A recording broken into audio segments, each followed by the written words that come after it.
Menurut saya ini adalah contoh serangan balik seorang politisi yang dengan peradaban tinggi menurut saya. Oke.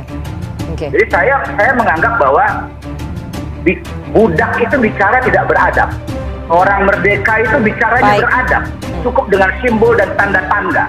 Nah, saya kira masyarakat Jakarta, orang Indonesia tahu itu, ya, bagaimana adab itu. Kalau itu benar, maka itulah dia. Tapi saya meyakini adalah merasa tersindir, suaranya bagus, tidak sumbang, kemudian merasa kemudian giring, membuat cuitan yang sangat sarkastik menurut saya. Kalau misalnya kritik yang sifatnya sangat substansial dalam politik itu justru tidak dijawab, tapi justru dijawab menggunakan simbol-simbol yang bagi kami tidak jelas kaitannya dengan kepentingan publik. Sekali lagi apa yang terjadi di Benniji dengan segala hormat bukanlah atau tidak terkait langsung dengan kepentingan publik. Beda nilainya dengan seorang gubernur atau seorang calon presiden yang harus siap, harus bersedia untuk dikritik, diuji pendapatnya, sikap dia, masa lalu dia di hadapan publik, di hadapan pemilih.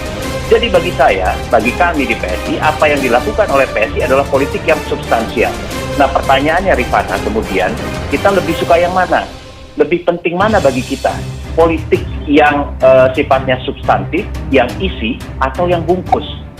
Dalam situasi politik seperti sekarang, dalam pandangan kami di PSI, yang lebih diperlukan publik adalah kejujuran.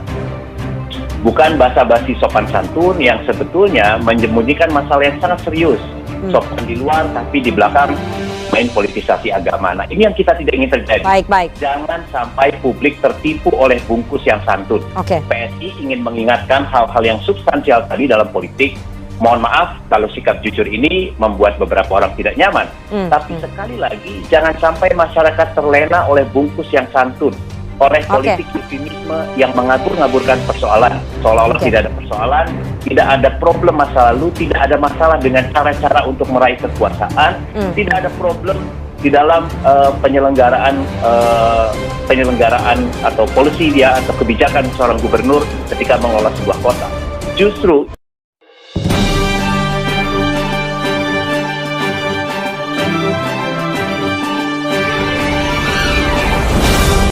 Warta Ekonomi, modal foto editan, Ruhut sindir Anies Baswedan, malah disindir balik, simak. Politisi PDI Perjuangan, Ruhut Sitompul jadi bahan olok-olok warganet usai ia mengunggah foto yang berisikan haram dukung Anies Baswedan. Dalam foto yang diunggah melalui akun Twitter Ruhut Sitompul itu memperlihatkan pengendara motor yang kompak mengenakan kaos bertuliskan haram dukung Anies Baswedan. Ruhut Sitompul menuliskan narasi bahwa para pengendara yang mengenakan kaos di atas berada di salah satu daerah Medan. Ngeri kali, kata anak Medan ini sih, ngeri-ngeri sedap. Hei, kalian tolong ya, Pilpres masih 2 sampai 1 tahun lagi. Mohon sabar ya, duduk berdiboncengan masing-masing. Pas nanti indah pada waktunya merdeka. Tulis Ruhut Sitompul. Ngeri kali, kata anak Medan ini sih, ngeri sedap. Hei, kalian tolong ya, Pilpres masih 1 sampai 2 tahun lagi. Mohon sabar ya, duduk di boncengan masing-masing. Pas nanti indah pada waktunya merdeka. Ruhut Sitompul. Sontak saja unggahan Ruhut Sitompul itu langsung dibanjiri komentar warganet. Tak sedikit warganet yang justru mengolok-olok politisi PDIP itu karena ia unggahan bukan foto asli melainkan hasil editan. Hut itu tulisan tempelan, tidak mengikuti bentuk tubuhnya itu. Bengkak kali kau jelek kali kau mainnya, kata akun @jupri560. Editan kenapa kau pelihara bengkak kau, ucap akun @nas159293. Seberhoak melulu si potong kuping ini, tutur akun @yjanuar. Aku memang tidak pandai Photoshop, tapi aku masih mampulah bedakan mana editan mana asli. Imbuh akun @mahasiswajan. Yakin 100% editan, hanya orang yang bodoh yang percaya. Kayaknya si Poltak sudah mulai gundah mendekati pergantian majikan penjilat tamat, sahut akun @upden. Sudah jelas gambar editan, masih saja jadi konten. Sebenarnya kamu ini siapa? Buzzer, pengkhianat, pengecut, penjilat, munafik, utu loncat, berak dikato, bau kencur atau bau tai, lawyer papan bawah dan kecil, atau tukang bacot, atau jahat tanpa otak dan jiwa. Gila bener, timpal akun @bayu81088. Sebelumnya, sosok Gubernur DKI Jakarta Anies Baswedan memang digadang-gadang sebagai kandidat kuat calon presiden di pemilihan umum 2024 mendatang. Di berbagai lembaga survei elektabilitas Anies Baswedan cukup tinggi dan selalu berada di urutan teratas. Ia bersaing ketat dengan tokoh politik lainnya seperti Prabowo Subianto, Ganjar Pranowo, Ridwan Kamil, Erick Thohir yang juga digadang-gadang akan jadi suksesor Presiden Jokowi.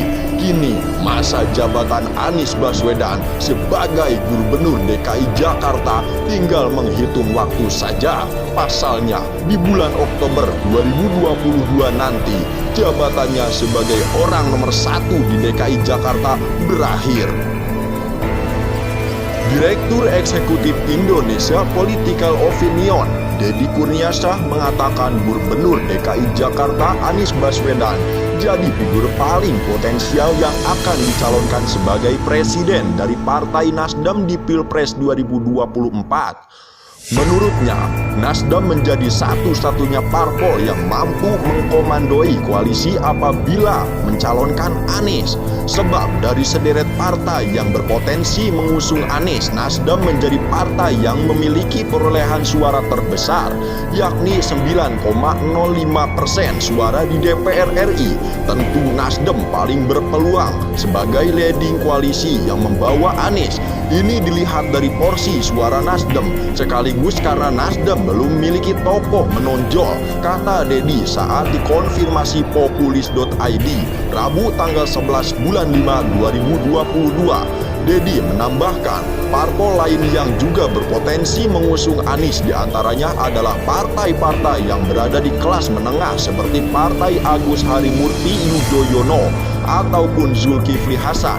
Parpol yang potensial mengusung Anies bisa disasar dari parpol kelas tengah semisal PKS, Demokrat, PPP, dan PAN, tuturnya. Menurutnya, nama Anies terus disebut-sebut sebagai capres yang potensial karena dirinya dianggap memiliki elektabilitas yang memadai. Anies juga disebut mampu mempertahankan popularitasnya secara konsisten berdasarkan survei AIFO yang dilaksanakan pada 11 sampai 17 Maret 2022. Dalam skema 20 nama pasangan calon, nama Anies Baswedan mampu menempatkan posisi di peringkat pertama sebagai elektabilitas tertinggi sebagai 21,2%.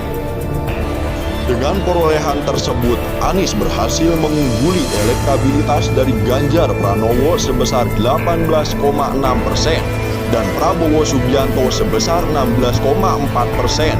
Anies secara konsisten alami peningkatan popularitas dan elektabilitas sehingga memungkinkan adanya ketertarikan parpol untuk meminangnya dalam kandidasi Pilpres 2024, pungkasnya.